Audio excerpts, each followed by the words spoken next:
مجھے وہ بات یاد آتی ہے صدیق اکبر رضی اللہ تعالیٰ عنہ حضور پاک صلی اللہ علیہ وسلم کے ساتھ بیٹھے ہیں. حضور پاک صلی اللہ تعالیٰ علیہ وسلم کے ہاتھ میں ایک پیالہ ہے جس میں شہد ہے. آپ اس کو نوش فرمانا چاہتے ہیں, منہ کے قریب لے گئے, اچانک آپ نے واپس رکھ دیا اور کسی چیز کو دھکا دے کر کے ہٹانے لگے, جیسے کوئی مکھیوں کو بھگاتا ہے, جبکہ نبی پاک صلی اللہ علیہ وسلم کے جسم کے قریب کبھی کوئی مکھی نہیں آتی, لیکن اندیکھی چیز کو آپ ہٹا رہے تھے. پھر تھوڑی دیر کے بعد پیالے کو اٹھایا, پھر تھوڑی دیر منہ کے قریب جاتے ہی واپس رکھ دیا, پھر کسی چیز کو دھکا دے کر نکال رہے تھے. تیسری مرتبہ پیالہ اٹھایا تو صحابہ نے دیکھا آپ کی آنکھوں سے آنسو روا ہے, حضور پاک صلی اللہ تعالیٰ علیہ وسلم کے اشک بہ رہے ہیں. تو صحابہ نے پوچھا یہ کیا معاملہ ہے؟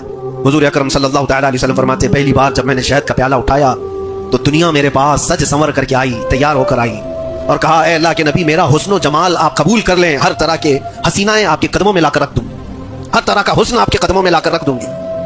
حضور فرماتے میں نے دھکا دے کر دور کیا کہ مجھے تیرے حسن و جمال کی ضرورت نہیں, دنیا چلی گئی. دوسری بار جب میں نے پیالہ اٹھایا تو دنیا پھر آئی میرے پاس اور پورے زر و جواہرات اور دولت کے انبار لے کر. دنیا نے کہا اے اللہ کے نبی یہ قبول کر لیں, آپ کے قدموں میں سونے کے محلات اور جواہرات سجا دیے جائیں گے. حضور پاک صلی اللہ علیہ وسلم فرماتے میں نے اس کو بھی دھکا دے کر دور کیا, نہ تیرے حسن و جمال کی طرف میں رغبت کروں گا, نہ تیرے دولت و مال کی طرف, مجھے اس کی بھی حاجت نہیں. تیسری بار بہت امپورٹنٹ چیز میں عرض کر رہا ہوں, جو کہنا چاہتا ہوں توجہ سے سنیں.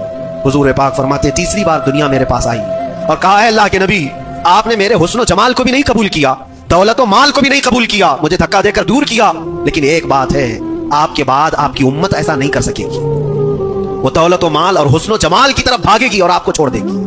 حضور فرماتے جب میں نے یہ بات سنی تو میرے آنسو نکل آئے, کیا میری امت مجھے چھوڑ کر اس طرح دور ہو جائے؟ دل پر ہاتھ رکھ کر کے سوچو ہے مسلمانوں, کیا آج وہ پوزیشن نہیں ہے؟ ہم ان دو چیزوں کے چکر میں اپنے نبی پاک صلی اللہ علیہ وسلم سے کتنی دور بھاگے جا رہے ہیں. تم نے کبھی راتوں کو تصور کر کے دیکھا کہ کتنی راتیں ایسی آئی کہ میں نے اپنے مصطفیٰ کو یاد کیا ہے, تنہائی میں اپنے حبیب کو یاد کیا ہے. اس رسول کا حال تو یہ تھا, ماں عائشہ صدیقہ فرماتی ایک رات ایسی نہیں گئی جس میں رسول پاک صلی اللہ علیہ وسلم اپنی امت کے لیے دعا نہ کرتے ہو. رات کو کھڑے ہوتے تھے تو پنڈلیوں میں سوجن آ جاتی تھی, پیر سوج جاتے تھے اور کثرت سے روتے تھے اپنی امت کے لیے اللہ کی بارگاہ میں کہ مولا میری امت بھولی بھالی ہے, اس کی بخشش میرے حوالے کر دے. رب ہب لی امتی جو نہ بھولا ہم غریبوں کو رضا. اور آج امت کا حال یہ ہے کہ سال میں ایک بار میلاد کر کے ہم یہ سمجھتے ہیں حق ادا کر لیا. ہر دن ہر رات جو نبی پاک ہمیں یاد کرتے تھے تو ہم نے آج وہ کیا کر دیا ہے؟